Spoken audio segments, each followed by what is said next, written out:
Are you a boss or a leader? Straight from the chair. Today, coming from straight from the chair, is Crystal Gresham Giles. And it's just a question I want to know. Are you a boss or a leader? In this industry, those two terms are drastically important when coming to ownership. Being a boss, I can tell you back when I first opened Gresham Giles Salon in 2013,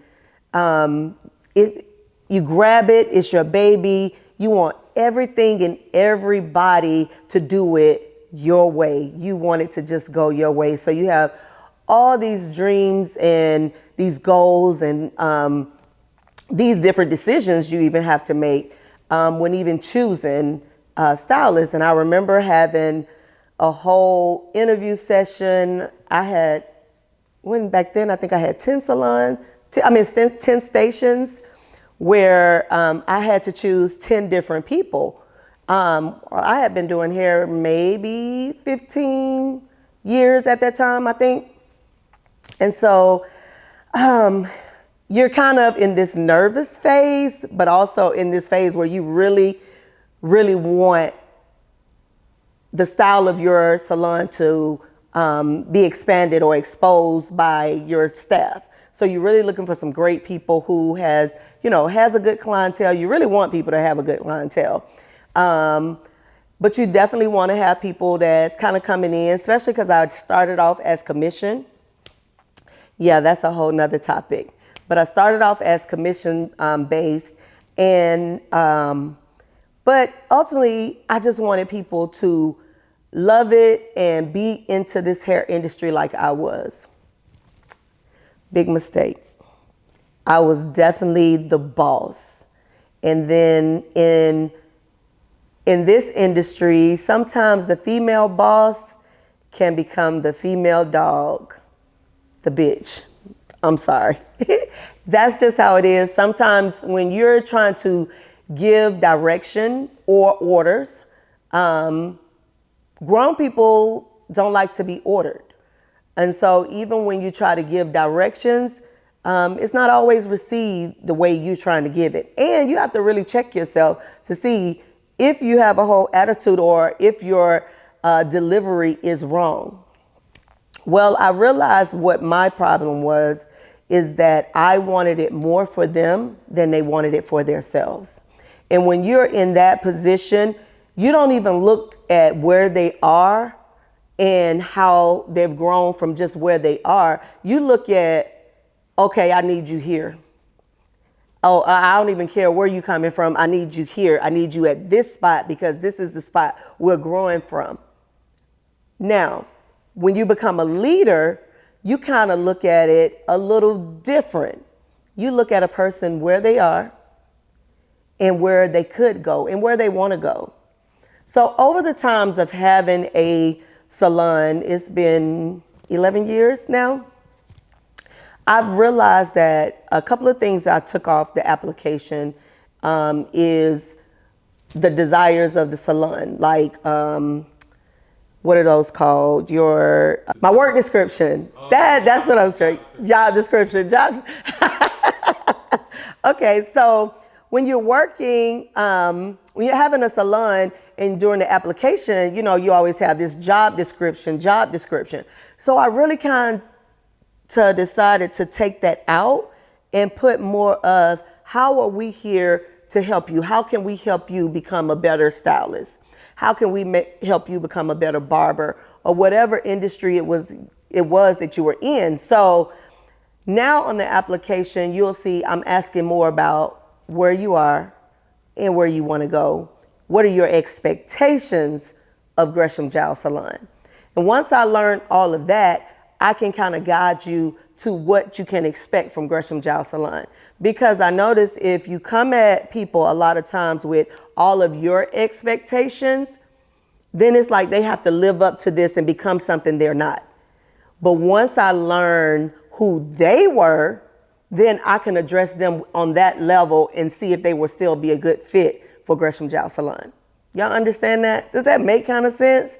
Like, I don't think people take the time to see where somebody is. Because in any kind of industry, I think people, when you come into a job, they want you to have these certain criterias. Like, yeah, definitely you need to have your license when you come in here to work. Definitely you need to be interested in hair. Definitely you want to, be around, like to be around people. So if you don't have those small criterias, then when I'm looking for the person with that great customer service, that's going to show from the beginning. So as we go over the application and you want the job descriptions to be more of, do you like people? Do you have your license? Those are the requirements under a leader. Now, don't get me wrong. Being a boss is not a bad thing. I found like an acronym for boss. And if you use it this way, it could really strive for you to be a better person. Boss, build.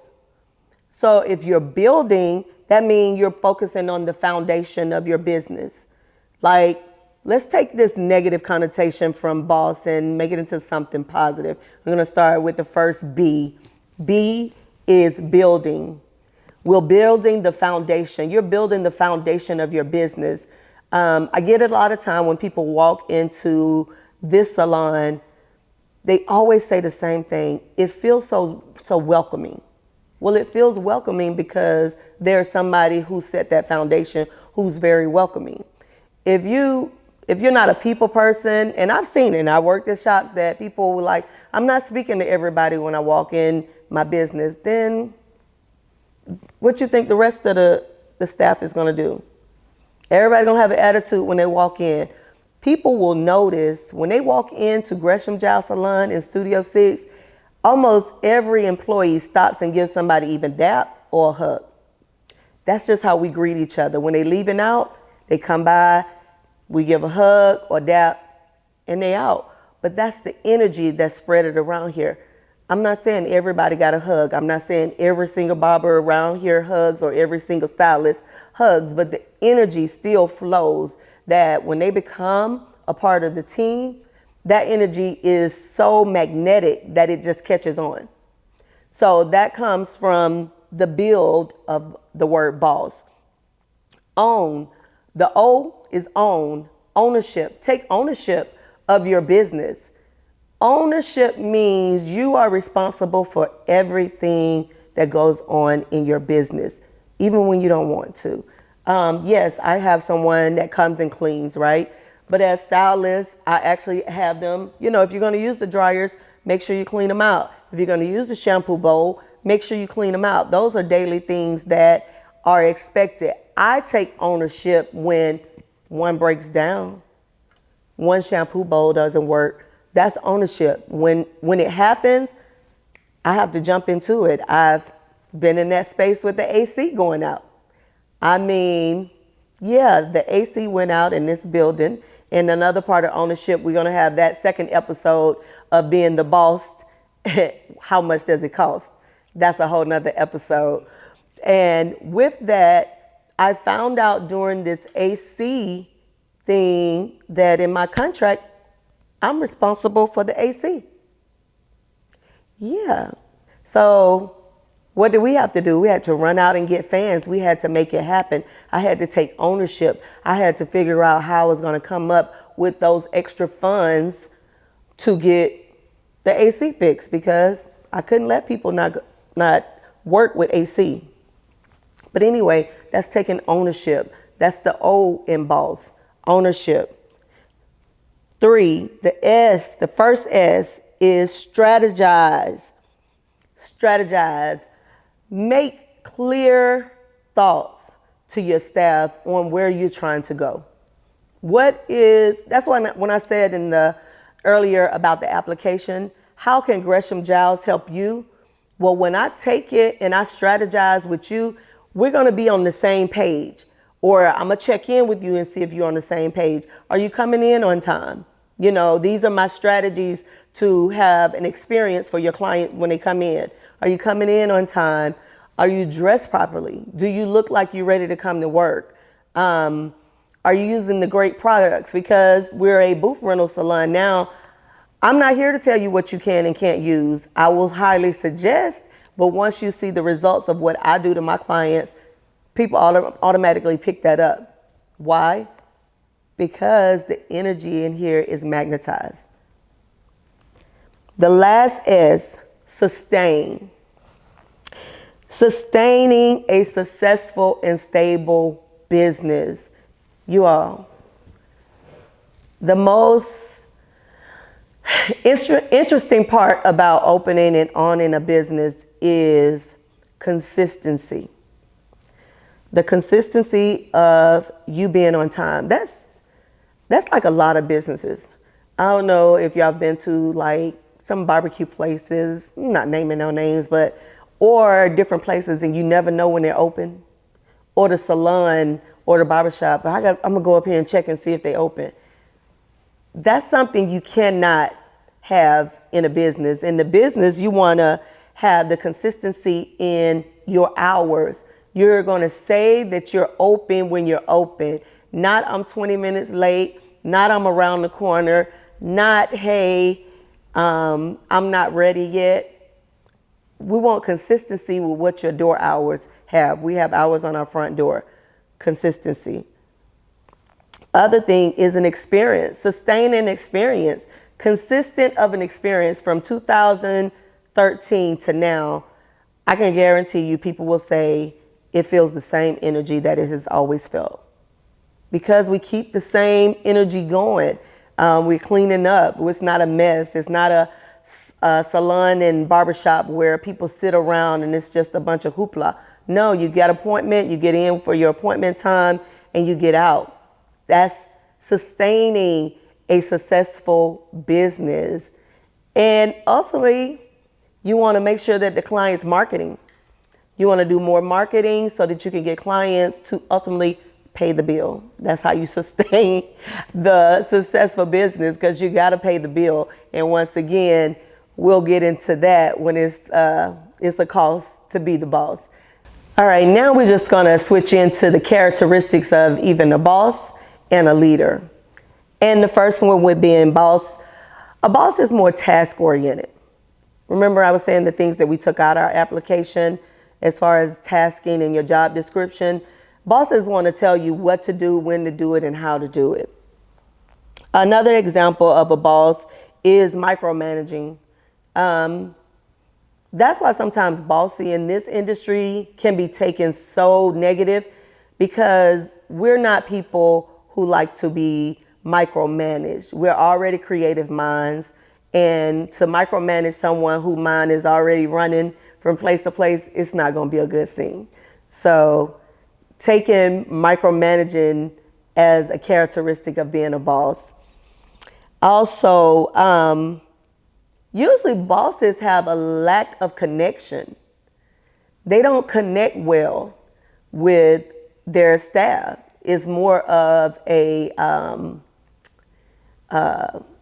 dictatorship type. And so people don't connect well when people are dictating things to them. Also, bosses can get burnt out. Bosses can just come in and be like, I don't want to do this no more. I'm tired of y'all. I'm tired of this. Bosses definitely can get burnt out. It's this energy that comes off that they're working and nobody's following along with them. And so if they don't feel like they've connected, for one, with them, and nobody's doing what they asked them to do, they tend to get burnt out. And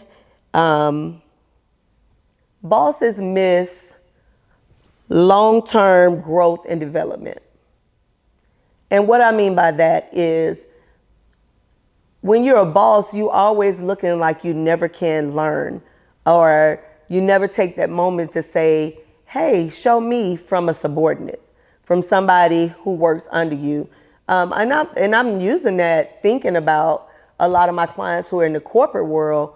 Like, do your supervisor ever come to you and sit beside you and say, hey, I don't know how to do that. Can you help me? Sometimes they feel like they're less than if they come and ask you.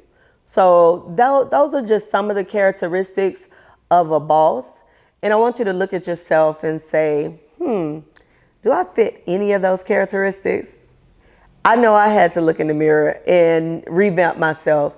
And it's a hard pill to swallow, but it makes you a better person. It makes the job better. It makes the business better.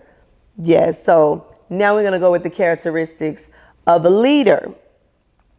Let's see, what do they say about a leader? A leader focuses on guiding and mentorship. That's me. That I had to realize how to do that. I love mentoring younger people, but mentoring anyone in the industry to better themselves.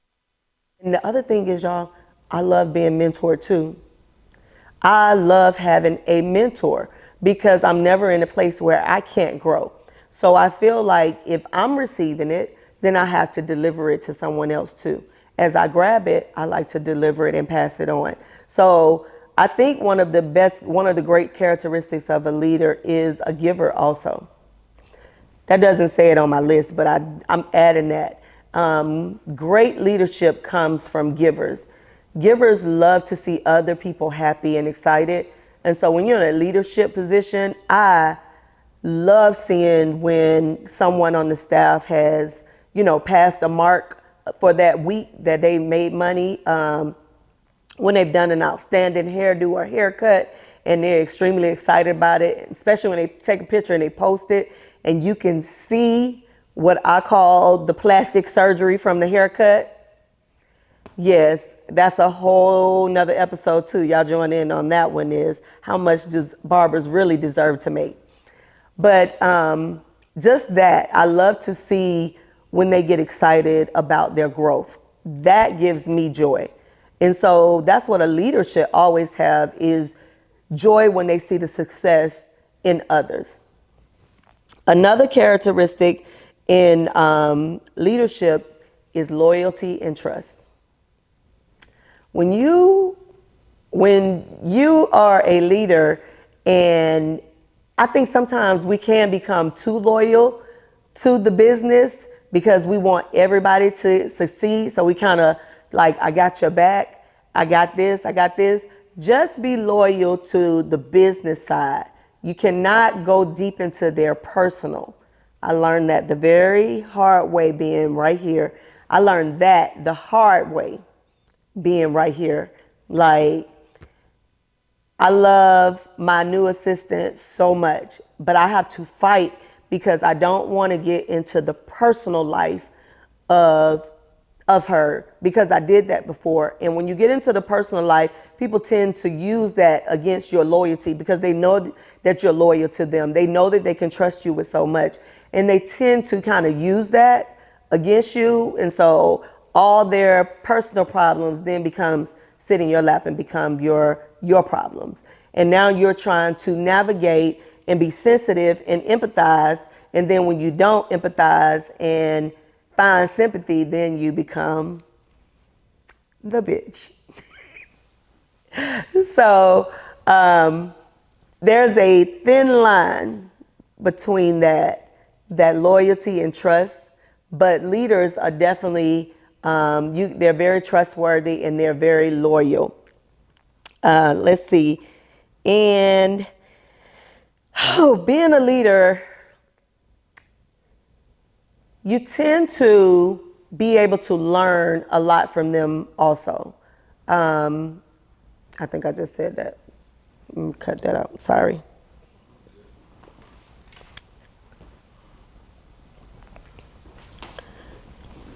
Okay.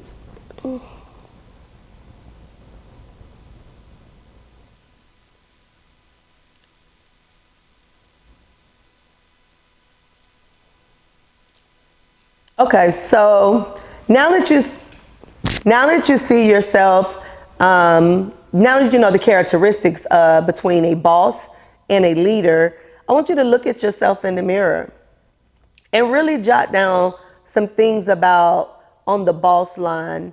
Are you too bossy? Are you a boss figure? Or are you a leader? I want you to write down some of those characteristics of yourself? Do you tend to tell people what to do all the time, or do you ask them? And I'm not saying, y'all know how y'all can do. I asked her, but she acted like she couldn't hear me. No, that's not what I'm talking about.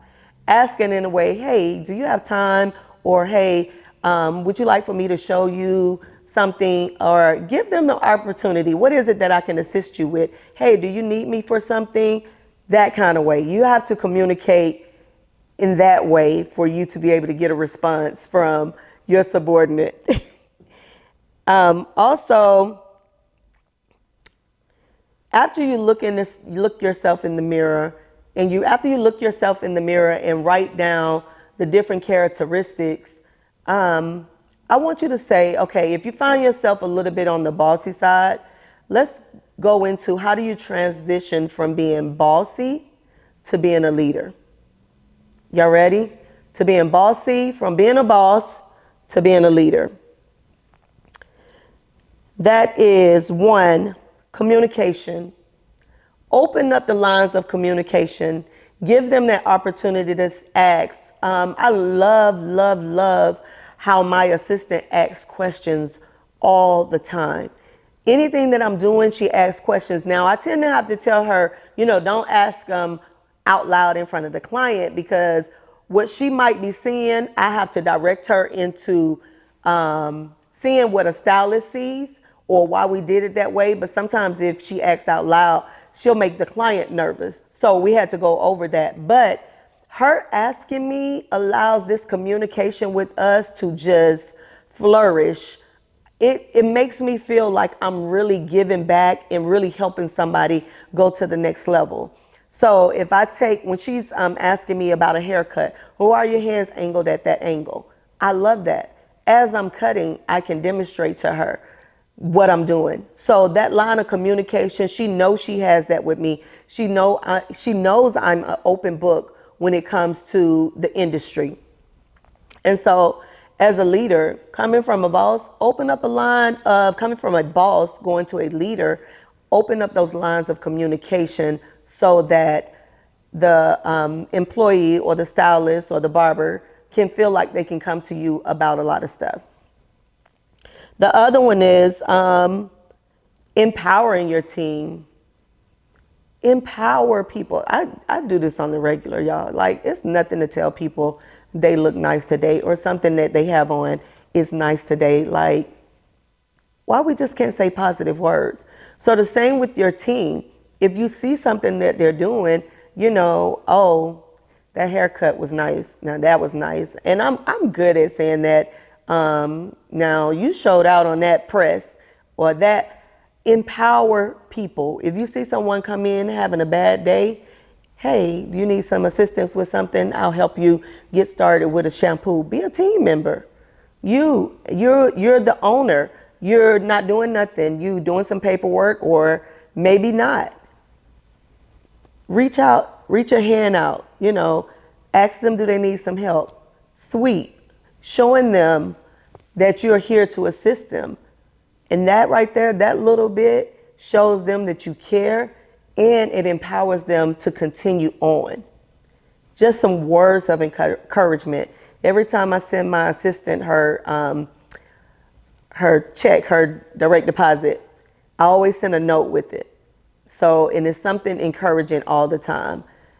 That little bit, to me, it helps me because it's part of my inspiration that morning. And so therefore I share it with her to empower her. And we will have to get her in on a show one day to see, well, how does she feel about my little inspirations when she received her check.